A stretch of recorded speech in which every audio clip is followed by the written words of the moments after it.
live hand. Step forward 45 degrees. Keep your arm tensed, live hand open, and I'm stepping forward. And if you can turn around a little bit, you'll see we got a gap here between his grip and my wrist. Okay? That first motion of stepping in 45 degrees, a half step with the live hand open, with the arm tensed, not tight, just tensed, creates this opening. I'm not using very little power in my arm right now. It's all my body positioning that's producing that gap. Once that gap is there, the left hand comes across, grabs the pressure point, and grabs the inside of the wrist. I'm sorry, the hand.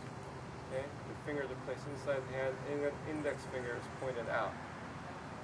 When you rotate this up, you want to rotate it with a minimal amount of motion in terms of plane of motion. You don't want to spread your arms out. You want to keep it in the center line of your body right here. Grab fingers inside the hand, rotate up, pull to your chest. I'm going to turn around in a second and show you, but I'm hitting a pressure point right now.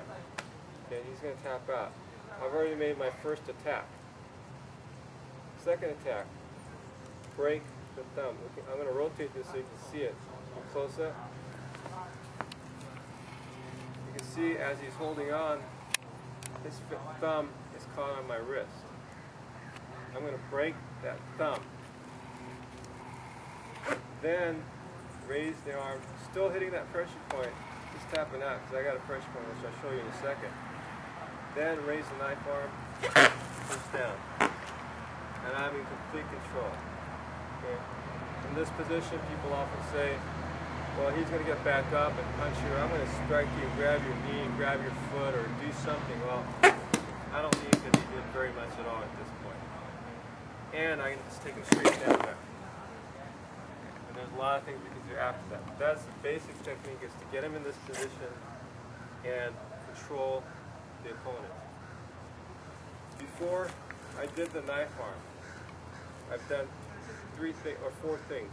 One is my ability, your ability to control your body and to make it move where you want it to go.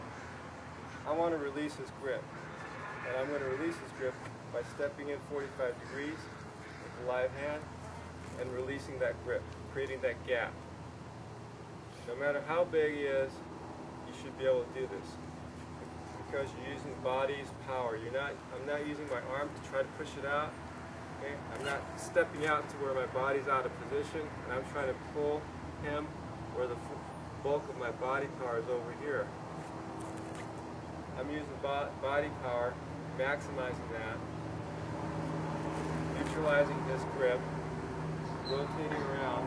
I'll step around this way. As I step in, creating that gap, zoom in. This pressure point, not full, pressure point. The index finger bone runs up from the knuckle to the wrist.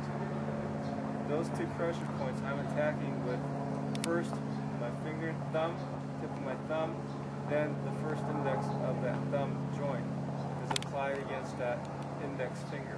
The fingers again need to grab inside of the hand. You can't just cover it. That's what most people do. They'll just cover and come up.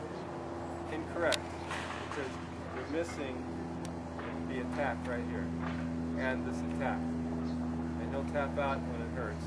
Okay? Because I'm applying pressure to zoom in to this pressure point. So I'm hitting a pressure point.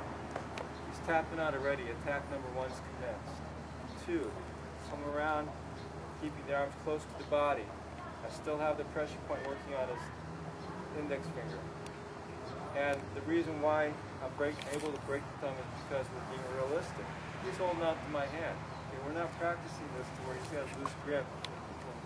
I'm going like that and things fall apart. He's not in a position, this is not a realistic position. I'm not in a realistic position. And you can't execute the technique because you're not doing it right to start with. when done correctly, when they're actually holding you, they're not going to let you go. Even though it hurts, they're not going to let you go. They're going to keep holding on to that thing. That's good, because as he holds on to it, his thumb's in the perfect position for me to break. Attack number 2. Attack number 3 is the knife arm. And I call this almost a overkill at this point, because by this point, I have him controlled. Okay? This is almost an afterthought at this point of the knife arm. And so, when you see this technique done, we're going to switch sides again.